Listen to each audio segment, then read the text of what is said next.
Bonjour les élèves. La nouvelle leçon, c'est la pente d'une droite. En deuxième préparatoire, on a appris que la pente d'une droite a une formule y2 moins y1 sur x2 moins x1. La pente égale y2 moins y1 sur x2 moins x1. C'est-à-dire, j'ai une droite, il y a plusieurs points bien sûr sur la droite. Si je prends n'importe quel deux points, n'importe quel point, ses coordonnées sont x et y, alors x1, y1, et l'autre point c'est x2, y2. On veut savoir la pente de cette droite.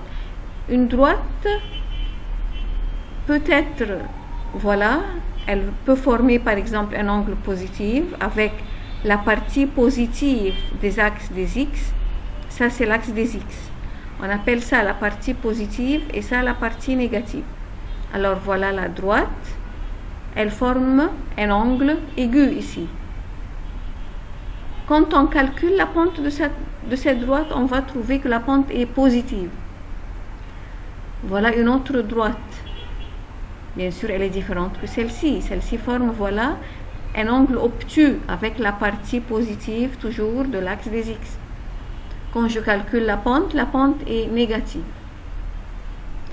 Si j'ai une droite parallèle à l'axe des x, la pente est nulle. Si je calcule la pente égale 0. Parce que les y ici sont les mêmes. Quand j'ai une pente perpendiculaire à l'axe des x ou bien parallèle à l'axe des y, je dis que cette pente est indéfinie, c'est-à-dire par exemple 3 sur 0, n'importe quel nombre sur 0, alors on dit qu'elle est indéfinie. Bon, ici par exemple, j'ai deux points, 3, 1 et 4, 2. Je veux savoir la pente. y2 moins y1 sur x2 moins x1. Voilà y2 moins y1, 2 moins 1 sur 4 moins 3. La pente égale 1. La pente est positive. Alors, si je trace cette droite, voilà, elle forme un angle aigu.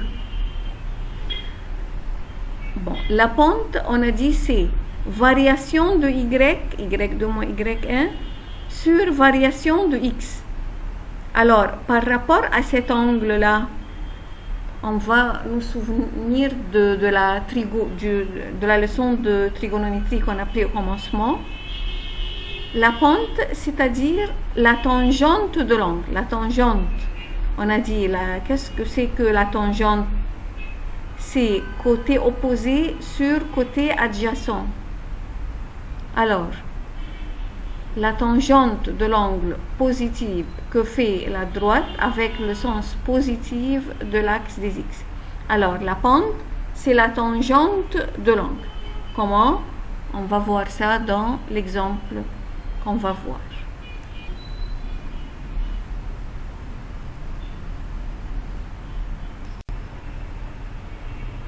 Alors, trouve la pente de la droite. L'année passée, trouve la pente. On faisait y2 moins y1 sur x2 moins x1.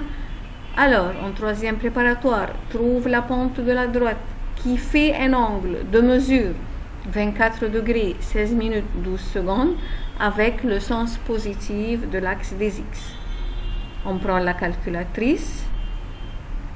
La pente égale la tangente. Alors, je fais tangente 24 degrés, 16 minutes, 12 secondes. Tout de suite, je trouve la pente égale 0,45. Très facile et très simple. Alors, un deuxième exemple, trouve la mesure de l'angle positif. Ici, on veut la mesure de l'angle que fait une droite avec le sens positif de l'axe des x si la pente égale 2,6503. Ici, j'ai la pente. On m'a donné la pente et on veut savoir la mesure de l'angle. Je prends la calculatrice, j'écris shift tangente 2,6503. Je mets égal et je mets le degré. Alors, c'est égal à 69 degrés, 19 minutes, 40 secondes. D'accord? Un autre exemple, voilà. On m'a donné la pente et on veut savoir la mesure d'un angle. Shift tangente 0,3673 égale, et le degré, je trouve tout de suite la mesure de l'angle, 20 degrés, 10 minutes, 6 secondes. Alors, on travaille avec la calculatrice, il n'y a pas de problème du tout. On a dit, les élèves, que la pente, c'est la tangente des angles avec la partie positive, avec l'axe des X. D'accord? C'est-à-dire, voilà, j'ai une droite L1. Elle forme un angle égal E1 avec la partie positive de l'axe des X. Si j'ai une droite parallèle à L1 qui est L2, alors l'angle formé qui est E2, bien sûr, les deux angles sont égaux. Bravo, deux angles correspondants. Alors, si L1 parallèle L2, alors les deux angles sont égaux. Et les tangentes des angles encore sont égaux. Alors, les deux pentes, la pente de la droite L1 égale la pente de la droite L2. C'est-à-dire, si deux droites sont parallèles, alors elles ont la même pente. Très facile. Deux droites sont parallèles, alors elles ont la même pente et réciproquement. Si deux droites ont la même pente, alors les deux droites sont parallèles. D'accord? Bon. Ici, j'ai deux droites perpendiculaires. L1 et L2 forment un angle de 90 degrés. Les deux droites, alors, sont perpendiculaires. Si L1 perpendiculaire L2, alors P1 fois P2 égale moins 1.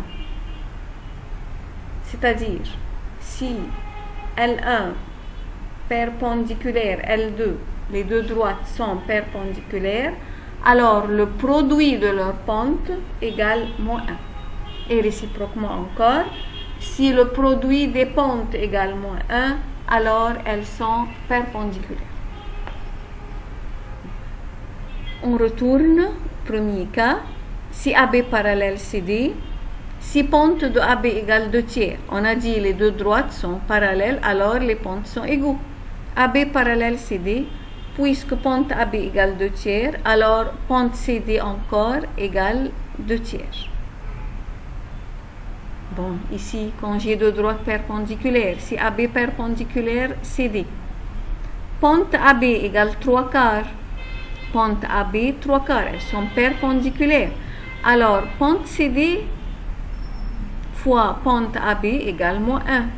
Pente CD, les élèves, tout de suite égale moins 4 tiers. Inverse et opposé. Vous allez trouver que 3 quarts fois moins 4 tiers égale moins 1. 3 quarts, je fais l'inverse et l'opposé, alors pente CD égale moins 4 tiers. Bon, numéro 2 ici, avec les droites parallèles. La pente d'une droite parallèle à la droite passant par les deux points 3,1 et 5,1. J'ai deux points 3,1 et 5,1. Ces deux droites forment une droite. Ces deux points forment une droite. Alors, je veux savoir la pente de la droite parallèle à cette droite-là. C'est toujours la même. Alors, je calcule la pente ici de cette droite, qui est y2 moins y1 sur x2 moins x1. C'est égal à moins 1. Et la pente de la droite parallèle, c'est toujours encore égal à moins 1. Ici, j'ai un triangle rectangle en B. Triangle rectangle en B. Bien sûr, vous allez tracer, vous, un triangle rectangle en B. Triangle rectangle en B, j'ai AB perpendiculaire BC. On veut calculer la pente de BC. Comment je vais calculer la pente de BC? Je calcule d'abord la pente de AB. Je calcule la pente de AB. Y2 moins y1, moins 2 moins 4 sur moins 1 moins 1. D'accord? La pente égale 3. La pente de AB égale 3. Alors la pente de BC égale combien? Inverse et opposé, c'est égal à moins 1 tiers. Alors les élèves, ici on dit utilise les formules de la pente. Il a demandé d'utiliser les formules de la pente pour démontrer que les points A, B, C et D sont les sommets d'un rectangle. Bien sûr, quand on vous donne un problème comme ça, vous pouvez utiliser ce que vous voulez. Ou bien les longueurs, ou bien vous démontrez que A, B et C, D sont égaux, B, C, A, D sont égaux, d'accord? Ou bien vous cherchez par exemple B, D et AC, vous cherchez le milieu qui est M pour démontrer que c'est un PGM. Après on démontre que c'est un rectangle. Alors il y a plusieurs méthodes. Ici, puisqu'il a demandé les formules de la pente, alors on va faire comme il veut. La pente, vous savez, y2 moins y1 sur x2 moins x1. Et on a dit que si deux droites sont parallèles, elles ont la même pente. Alors, on va tracer un petit rectangle et on va chercher la pente de AB et la pente de DC. Pente de AB, y2 moins y1 sur x2 moins x1. Voilà, pente AB, c'est-à-dire 1 moins 3 sur 5 moins 1, c'est-à-dire 5 plus 1. La pente de AB égale moins 1 tiers. La pente de CD encore égale moins 1 tiers. Puisque pente AB égale pente DC, donc AB parallèle DC. Bien sûr, on n'a pas terminé. On doit chercher encore la pente de AD, alors essayez-vous toute seule. Et pente BC. Et on remarque que pente AD égale pente BC, alors AD parallèle BC. Bon, ils sont parallèles maintenant, alors c'est un parallélogramme, mais on veut démontrer que c'est un rectangle. On remarque que pente AD égale 3, pente AD égale 3, et pente DC égale moins 1 tiers. Donc, pente 1 fois pente 2, on remarque que c'est égal à moins 1, leur produit égale moins 1. Donc, il y a un angle droit, donc c'est un rectangle. Une peut trouver pente BC et pente DC. Bien sûr, c'est toujours la même réponse. Elle peut démontrer que l'angle C est droit, alors ABCD est un rectangle. Mais bien sûr, les élèves, dans l'examen, vous pouvez utiliser la formule que vous préférez.